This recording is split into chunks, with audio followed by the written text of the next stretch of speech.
नमस्कार बच्चों, कक्षा 11 की जीव विज्ञान की इस अध्ययनशाला में मैं पवन कुमार प्रवक्ता पंडित देवकृष्ण त्रिकाले सागर उन्नाव आप सबका स्वागत करता हूं।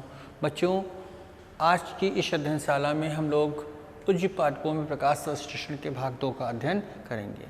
बच्चों, इससे पूर्व की कक्षा में आप लोगों ने उच्च पाठकों में प्रकाश संश्लेषण भाग 1 का अध्ययन किया था। आइए उसमें आप लोगों ने क्या क्या जानकारी की थी उसका एक बार पुनरावलोकन करते हैं। बच्चों, इस भाग 1 में प्रकाश संश्लेषण का जो भाग 1 था उसमें आप लोगों ने देखा कि प्रकाश संश्लेषण क्या होता है, प्रकाश संश्लेषण से संबंधित प्रारंभिक प्रयोग क्या थे, इसके विषय में आप लोगों ने अध्ययन किया। प्रकाश संश्लेषण पौधों के किस भाग में संपन्न होता है, इसके विषय में जानकारी ली। हरितलवक की रचना कैसी होती है, इसके विषय में आप लोगों ने अध्ययन किया। प्रकाश संश्लेषण के प्रमुख बिंदु क्या क्या होते हैं, इसके विषय में आपने अध्ययन किया।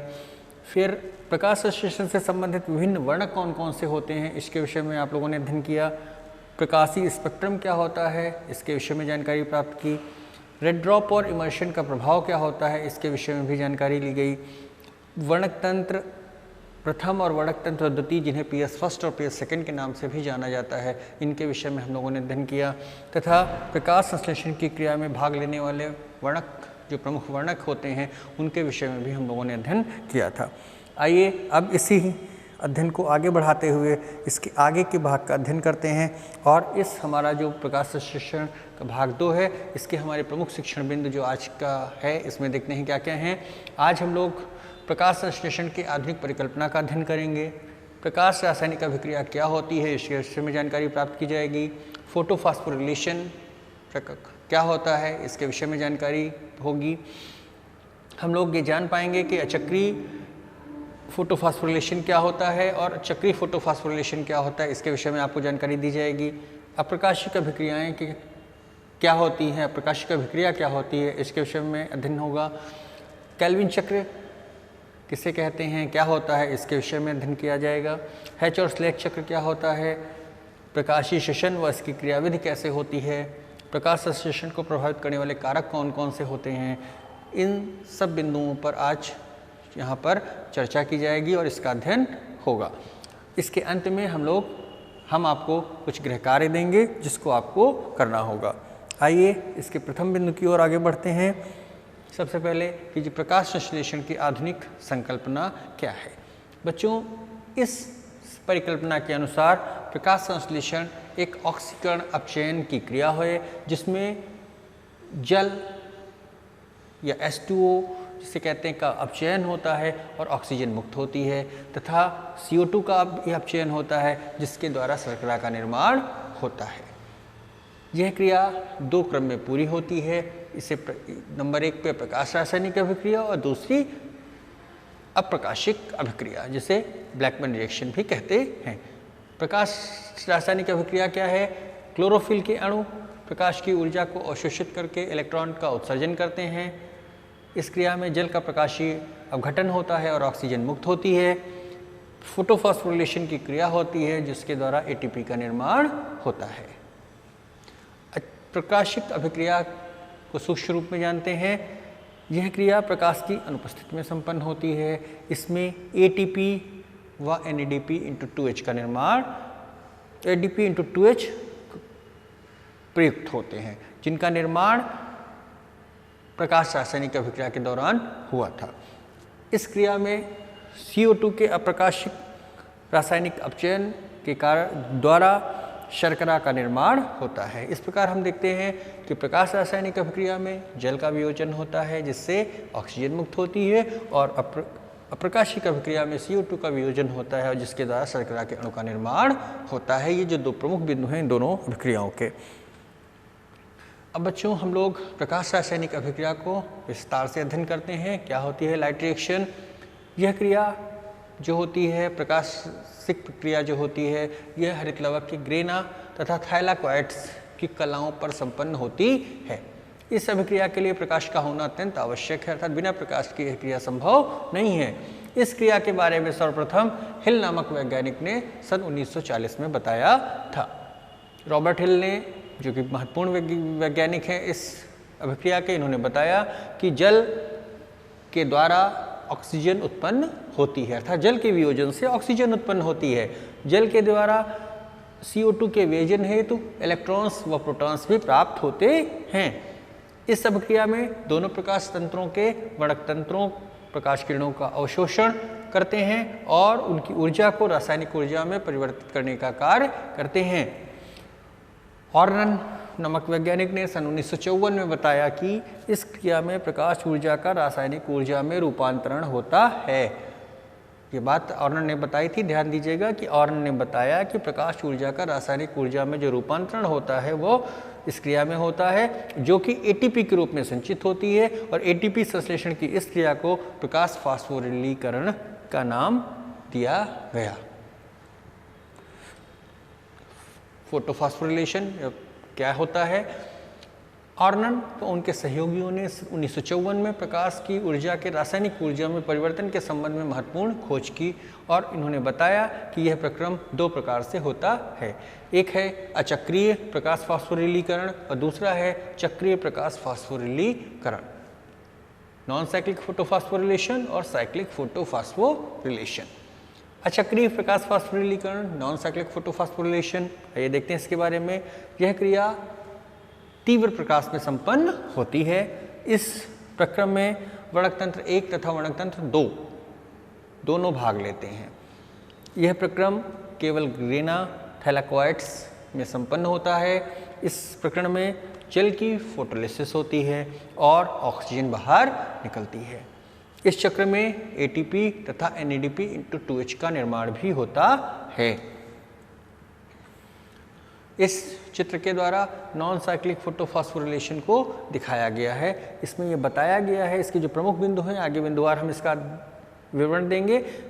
संक्षिप्त रूप में देखते हैं कि सबसे पहले P700 जो फोटो सिस्टम फर्स्ट का जो अणु होता है, प्रकाशीय ऊर्जा को ग्रहण करता है और ऊर्जान्वित हो जाता है और इलेक्ट्रॉन का उत्सर्जन करता है। ये इलेक्ट्रॉन प्रथम इलेक्ट्रॉन ग्राही द्वारा ग्रहण कर लिए जाते हैं तथा फिर ये NADP को स्थानांतरित कर दिए जाते हैं।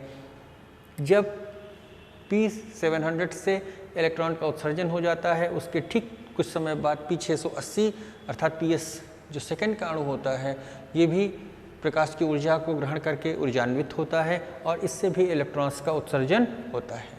और ये जो इलेक्ट्रॉन्स होते हैं, ये प्रथम इलेक्ट्रॉन ग्राही के द्वारा से होते हुए PS फर्स्ट में चले जाते हैं और इसी समय यहाँ पर P700 में जो इलेक्ट्रॉन की कमी होती है, इसको पूरा करने के लिए जल की फोटोलिसिस होती है, H2O की फोटोलिसिस होती है, जिसके द्वारा ऑक्सीजन गैस बाहर निकलती है तथा 2 प्रोटॉन्स निकलते हैं और 2 इलेक्ट्रॉन्स निकलते हैं।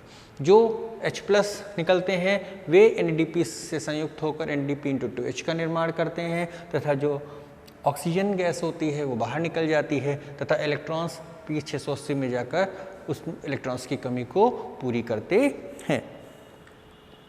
आइए इसके प्रमुख बिंदुओं को हम यहाँ देखते हैं। इस प्रक्रम में वर्णकतंत्र प्रथम और द्वितीय दोनों भाग लेते हैं। वर्णकतंत्र प्रथम प्रकाश के फोटोन को अवशोषित करता है और ऊर्जान्वित हो जाता है।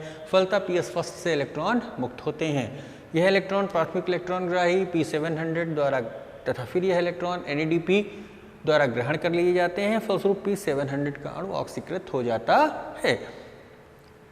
इसी प्रकार से क्या होता है, फिर PS2 का भी जो अणु होता है, PS2 जो होता है, विभिन्न प्रकार के फोटोन को अवशोषित करता है, ग्रहण करता है और ऊर्जान्वित हो जाता है और इलेक्ट्रॉन का उत्सर्जन करता है, जो कि P680 द्वारा ग्रहण कर लिया जाता है। P680 से इलेक्ट्रॉन प्लास्टोक्विनोन साइटोक्रोम कॉम्प्लेक्स प्लास्टोसियानिन से होता हुआ PS फर्स्ट में चला जाता है। इस प्रकार PS फर्स्ट अपचयित हो जाता है। PS2 जब PS2 द्वारा प्रकाश के अवशोषण से इलेक्ट्रॉन का उत्सर्जन होता है तो जल का प्रकाशीय अपघटन भी हो जाता है, जैसा कि मैंने पूर्व चित्र में आपको बताया, और जिससे ऑक्सीजन, प्रोटॉन व जल के साथ इलेक्ट्रॉन भी निकलते हैं। इस चित्र में, इस रिएक्शंस में आपको दिखाया गया है कि H2O का किस प्रकार से वियोजन होता है। H+OH- में OH इलेक्ट्रॉन्स का उत्सर्जन करता है, OH के द्वारा H2O और O2 का निर्माण होता है। जो हमारे इसका जो सारांश होता है, 2H2O के द्वारा O2 + 4H प्रोटॉन्स निकलते हैं तथा 4 इलेक्ट्रॉन्स निकलते हैं। ये H प्लस NADP से संयुक्त होकर NADP×2H का निर्माण करते हैं तथा जो इलेक्ट्रॉन्स होते हैं ये PS2 में जाकर उसको बैलेंस करने का कार्य करते हैं। जब चूंकि इलेक्ट्रॉन निकल जाने के कारण PS2 ऑक्सीकारक हो जाता है अतः उसे पुनः अपचयित करने के लिए जल के अपघटन से जो बने इलेक्ट्रॉन प्रदान किए जाते हैं। जो इलेक्ट्रॉन्स हैं इससे प्रदान कर दिए जाते हैं। इलेक्ट्रॉन्स को ग्रहण कर PS2 पुनः अपचयित हो जाता है। पीछे सोडियम का अणु जो होता है वो पुनः अपचयित हो जाता है। इस क्रिया में जल से उत्पन्न H+ आयन जो होते हैं वे PS फर्स्ट से इलेक्ट्रॉन प्राप्त कर NADP से मिलकर NADP×2H का निर्माण करते हैं। इस क्रिया में NADP जो होता है वो अंतिम इलेक्ट्रॉन ग्राही होता है। इस जो क्रिया हो इसको सारांश में हम लोग बच्चों देखते हैं यहाँ पर इस चित्र के द्वारा किस प्रकार से फोटो सिस्टम सेकेंड है, फोटो सिस्टम फर्स्ट है। ये और यहाँ पर क्या होता है कि जब फोटो सिस्टम फर्स्ट से इलेक्ट्रॉन का उत्सर्जन होता है NADP×2H में चला जाता है तो फिर क्या होता है फोटो सिस्टम सेकेंड से ये इलेक्ट्रॉन का स्थानांतरण होता है। ये भी फोटो सिस्टम सेकेंड प्रकाश के फोटोन को ग्रहण कर ऊर्जान्वित होता है, इलेक्ट्रॉन का उत्सर्जन करता है जो साइटोक्रोम्स जब विभिन्न प्रकार के साइटोक्रोम्स से होता हुआ इस फोटो सिस्टम फर्स्ट में चला जाता है। और फोटो सिस्टम सेकेंड में जब इलेक्ट्रॉन बाहर निकलता है तो यहाँ पर जल की फोटोलिसिस होती है, प्रकाशीय अपघटन होता है और H+ और हाफ O2 बनते हैं और 2 इलेक्ट्रॉन निकलते हैं। 2 इलेक्ट्रॉन फोटो सिस्टम सेकेंड में चले जाते हैं। H+ अंतिम इलेक्ट्रॉन ग्राही जो NADP से मिलकर NADP×2H का निर्माण करता है तथा हाफ O2 जो होती है ये बाहर वायुमंडल में मुक्त हो जाती है।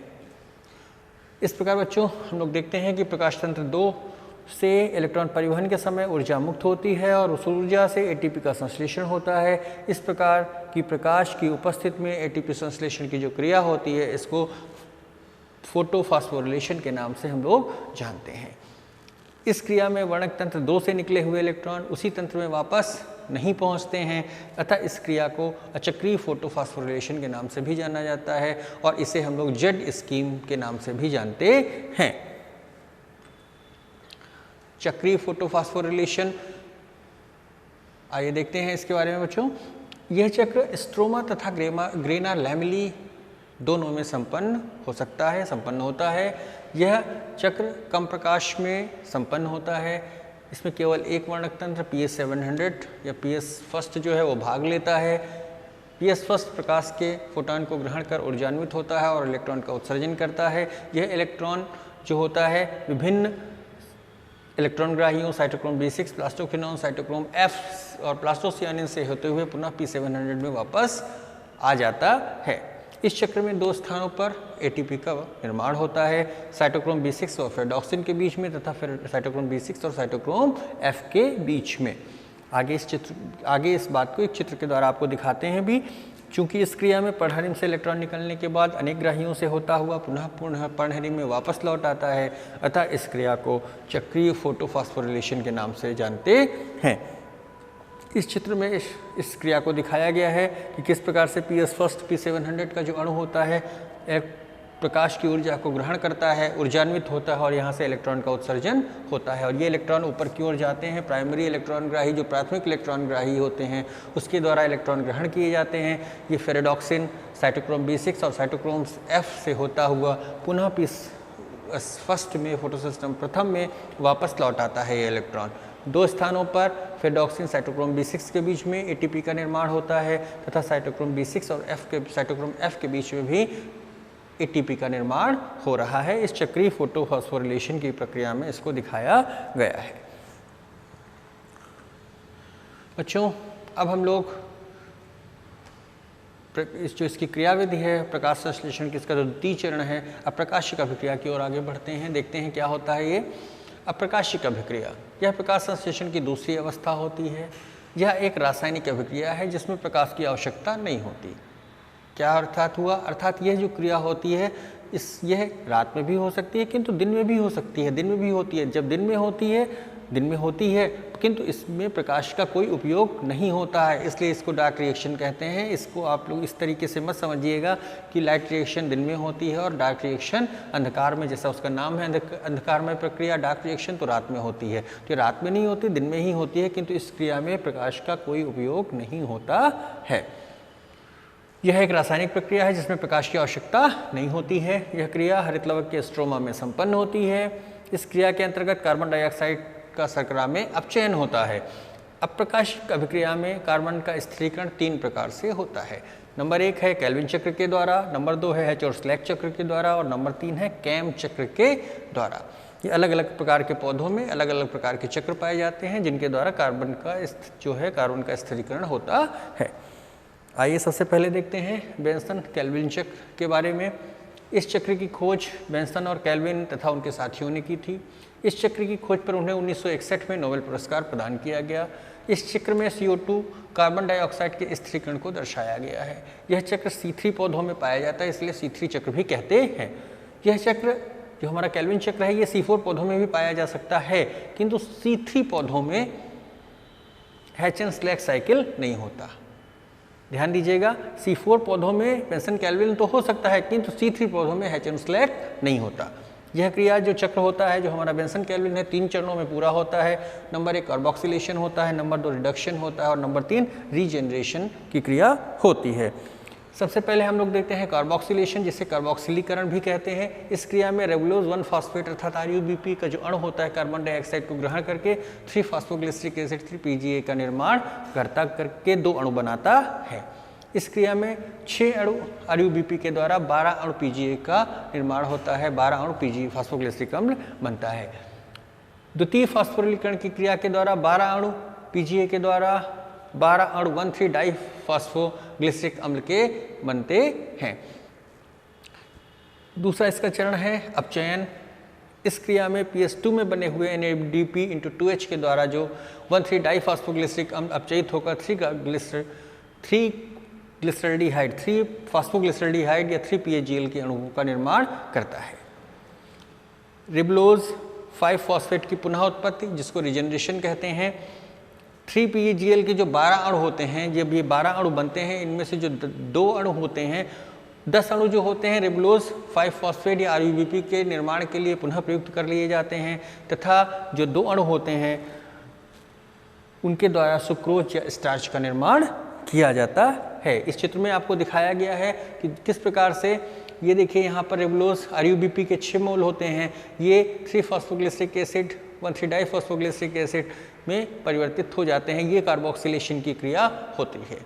1,3 डाइफॉस्फोग्लिसरिक एसिड का जब रिडक्शन होता है तो ये 3 फास्फोग्लिसरल्डिहाइड में परिवर्तित होता है और 3 फास्फोग्लिसरल्डिहाइड के 12 मोल बनते हैं। इन 12 मोल्स में से 10 मोल पुनः 6 जो मोल RUBP के निर्माण के हेतु प्रयुक्त हो जाते हैं और 2 मोल के द्वारा जो होता है इसका जो प्रदर्शन पुनः सुक्रोज या स्टार्च की प्राप्ति होती है, जिसको उस चित्र में दिखाया गया है। वहाँ देखिए उस चित्र में जो अगला दूसरा चित्र है उसमें 2 मोल जो हमारे 3 फास्फोग्लिसरल्डिहाइड के होते हैं, दोनों मिल करके फ्रक्टोज 1,6 बाईफॉस्फेट का निर्माण करते हैं, जो कि फ्रक्टोज 6 फॉस्फेट में परिवर्तित हो जाता है और फ्रक्टोज 1 फॉस्फेट में परिवर्तित होकर के फिर सुक्रोज, स्टार्च या किसी अन्य कार्बोहाइड्रेट का निर्माण करता है। इस क्रिया में हमने कार्बोक्सिलेशन, रिडक्शन और रिजनरेशन को अलग अलग दिखाया है, जिसमें रिबुलोज 1,5 फॉस्फेट का कार्बोक्सिलेशन होता है, 3 का फास्फोग्लिसरिक अम्ल बनता है, 3 फास्फोग्लिसरिक अम्ल का रिडक्शन होता है और फास्फोग्लिसरल्डिहाइड के 12 अणु का निर्माण होता है, जिसमें से 10 अणु रिजनरेशन की क्रिया के द्वारा रिबुलोज 1,5 बाईफॉस्फेट RUBP का निर्माण करते हैं, तथा जो 2 अणु होते हैं वे सुक्रोज और स्टार्च का निर्माण करते हैं। आइए अब आगे चलते हैं और हैच और स्लैक चक्र के विषय में या C4 चक्र के विषय में जानते हैं। MD हैच व CR स्लैक ने 1966 में मुख्यतः एक बीजपत्री पौधों में जैसे गन्ना, मक्का, घास आदि में कार्बन स्थिरीकरण के लिए एक नए प्रकार को बताया था। इस सिद्धांत के अनुसार कुछ पौधों में कार्बन डाइऑक्साइड का स्थिरीकरण 2 बार होता है और ऐसे पौधे C4 पौधे कहलाते हैं। नंबर 1 पर्णमध्योतक कोशिकाओं। C4 पौधों की पर्णमध्योतक कोशिकाओं के हरित कणक जो होते हैं उसमें उपस्थित जो फॉस्फेनल पायरुविक अम्ल होता है उसके द्वारा वायुमंडल से CO2 ग्रहण की जाती है, फलस्वरूप ऑक्जेलो एसिटिक अम्ल का निर्माण होता है। शीघ्र ही ये जो ऑक्जेलोएस्टिक अम्ल होता है ये मैलिक अम्ल में या एस्पार्टिक अम्ल में परिवर्तित हो जाता है और ये इस रूप में यह बंडल आच्छादित कोशिकाओं से में प्रवेश कर जाता है। इसको हम लोग आगे एक चित्र के द्वारा भी बताते हैं आपको। इस चित्र में देखिए क्या हुआ, ये जो हमारा फॉस्फेनॉल पायरुविक एसिड होता है CO2 को ग्रहण करता है और ऑक्जेलोएस्टिक एसिड में परिवर्तित हो जाता है और ये क्रिया मेसोफिल सेल्स में संपन्न होती है। ऑक्जेलोएस्टिक एसिड मैलिक अम्ल में परिवर्तित हो जाता है। मैलिक अम्ल जो है बंडल शीत कोशिकाओं में, बंडल आच्छादित कोशिकाओं में प्रवेश करता है और क्या होता है, ये पायरुविक अम्ल में परिवर्तित हो जाता है और इससे जो CO2 निकलती है उससे केल्विन चक्र में प्रवेश करती है और ये पायरुविक अम्ल जो होता है पुनः क्या होता है, ये मेसोफिल कोशिकाओं में वापस लौट आता है और फॉस्फेनॉल पायरुविक एसिड का निर्माण करता है। बंडल, इसको आगे देखते हैं, उसी का जो विवरण है। जब मेसोफिल कोशिका से मैलिक अम्ल बंडल शीत कोशिका में प्रवेश करता है तो मैलिक एसिड का डिकार्बोक्सिलेशन होता है। यहाँ पर जैसे आपने देखा था मैलिक एसिड क्या होता है, जैसा डिकार्बोक्सिलेशन होता है अर्थात CO2 बाहर निकल जाती है और पायरुविक अम्ल CO2 बाहर और पायरुविक अम्ल बनता है। यह पायरुविक अम्ल पुनः परमध्योतक कोशिकाओं में वापस आ जाता है जहाँ पुनः फॉस्फेनॉल पायरुविक अम्ल में बदला जाता है और यह चक्र इस प्रकार से पूर्ण होता है। इसमें महत्वपूर्ण बात है, आप नोट करिए इसको, एस्पार्टिक अम्ल के डीएमिनेशन से ऑक्जेलोएस्टिक अम्ल बनता है और इसके द्वारा पायरुविक अम्ल का निर्माण होता है। मैलिक अम्ल के डिकार्बोक्सिलेशन के द्वारा मुक्त CO2 का स्वांगीकरण होता है अर्थात बंडल शीत कोशिकाओं के हरिम कणक में पहले से उपस्थित जो RUBP है उसके द्वारा ये ग्रहण कर ली जाती है। इस स्वांगीकृत CO2 के द्वारा केल्विन चक्र के माध्यम से फिर शर्करा का संश्लेषण कर दिया जाता है जैसा हमने वहाँ बताया था। तो इस प्रकार से C3 पौधों में इस CO2 का एसिमिलेशन के द्वारा शर्करा का संश्लेषण होता है और ये चक्र जैसे यहाँ पर आप देख रहे हैं, इससे शुरू CO2 का ये हुआ और फिर इससे CO2 के द्वारा यहाँ एसिमिलेशन हुआ केल्विन चक्र में और इससे सुक्रोज का निर्माण हो गया और ये पायरुविक अम्ल से पायरुविक एसिड और फॉस्फेनॉल पायरुविक एसिड पुनः प्राप्त हो गया। आइए अब देखते हैं प्रकाशीय श्वसन या फोटोरेस्पिरेशन के विषय में। यह प्रकाश संश्लेषी कोशिकाओं में दिन के समय प्रकाश की उपस्थिति में ऑक्सीजन ग्रहण करने, कार्बन डाइऑक्साइड के निष्कासन की क्रिया है जिसको प्रकाशीय श्वसन के नाम से जाना जाता है। इसकी खोज जो होती है वो डेकर नामक वैज्ञानिक ने सन 1955 में की थी और इसे इन्होंने तंबाकू की पत्तियों में देखा था। ये सभी C3 जो पादप होते हैं उनमें तेज प्रकाश की उपस्थिति में पाया जाता है, किंतु मक्का, गन्ना और चौलाई के जो पौधे होते हैं उनमें ये उपस्थित नहीं होता है। इस क्रिया में हरितलवक, माइटोकॉन्ड्रिया और पेरोक्सीसोम्स की आवश्यकता होती है। यह क्रिया रुबिस्को एंजाइम के द्वारा संपन्न होती है। बहुत महत्वपूर्ण बिंदु है, इसका नाम आप लोग ध्यान से याद रखिएगा कि जो प्रकाशीय श्वसन है वो रुबिस्को एंजाइम के द्वारा संपन्न होती है। रुबिस्को एंजाइम प्रकाश संश्लेषण का मुख्य एंजाइम होता है जो कि दो विपरीत प्रकार की जो अभिक्रियाओं को प्रेरित व संचालित करता है। ये एक कार्बोक्सिलेशन की क्रिया होती है और दूसरी ऑक्सीजनेशन की क्रिया होती है जिसको ये संचालित करता है।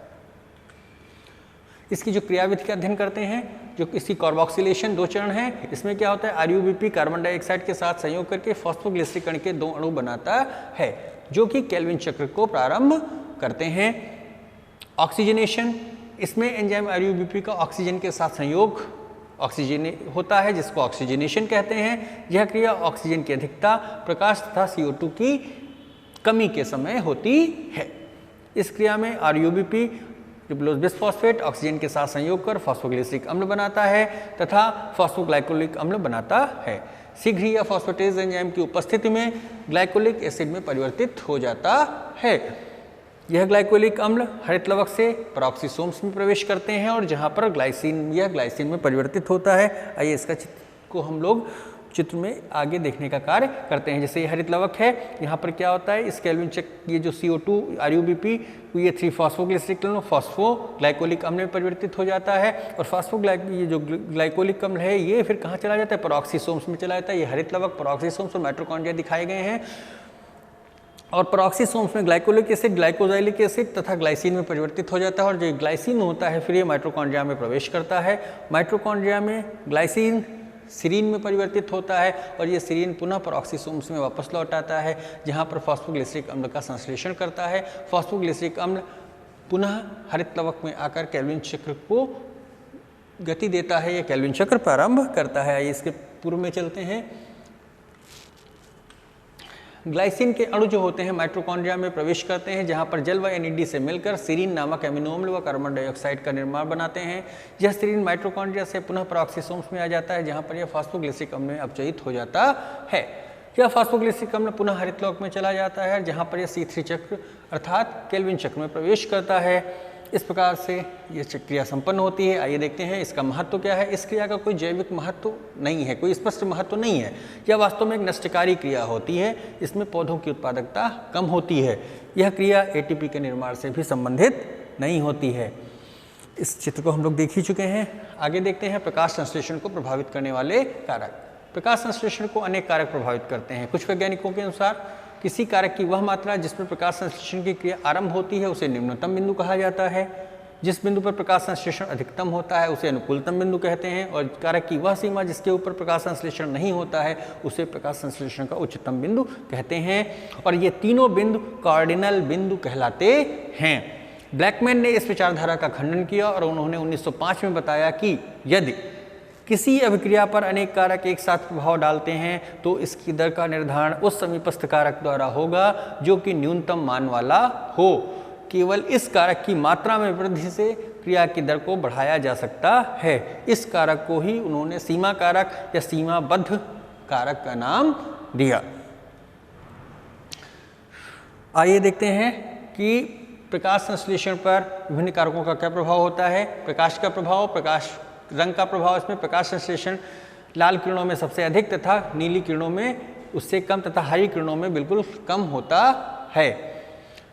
तीव्रता, प्रखर प्रकाश में उगने वाले पौधों को प्रकाशरागी तथा छाया में उगने वाले पौधे छायारागी कहलाते हैं। जो पौधे प्रकाशरागी होते हैं उनमें प्रकाश संश्लेषण की दर अधिक होती है। अवधि, पौधों के लिए जो 10 से 12 घंटे का प्रकाश पर्याप्त होता है। लगातार प्रकाश देने से पौधों में प्रकाश संश्लेषण की दर पर कोई प्रभाव नहीं पड़ता है। तापमान का प्रभाव देखते हैं। अधिकांश पौधों के लिए अनुकूलतम ताप 25 से 30 डिग्री होता है।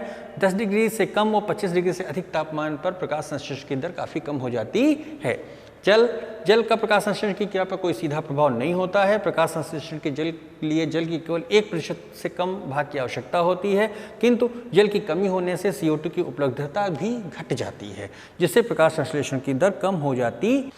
आइए अब देखते हैं कार्बन डाइऑक्साइड की सांद्रता का क्या प्रभाव होता है। प्रकाश संश्लेषण में कार्बन डाइऑक्साइड एक प्रमुख सीमाकारी कारक है। वायुमंडल में CO2 की 0.03% से 0.04% मात्रा होती है। जैसे CO2 की मात्रा में वृद्धि होती है प्रकाश संश्लेषण की दर बढ़ती है। अर्थात 15 से 20 गुना तक वृद्धि होने तक प्रकाश संश्लेषण, अगर CO2 की मात्रा 15 से 20 गुना तक अधिक हो जाए तो प्रकाश संश्लेषण की दर बढ़ती है, किंतु इससे जो अधिक मात्रा होती है वो पौधों के लिए हानिकारक हो जाती है। अब कुछ आंतरिक कारक देख लेते हैं जो इस पर प्रभाव डालते हैं।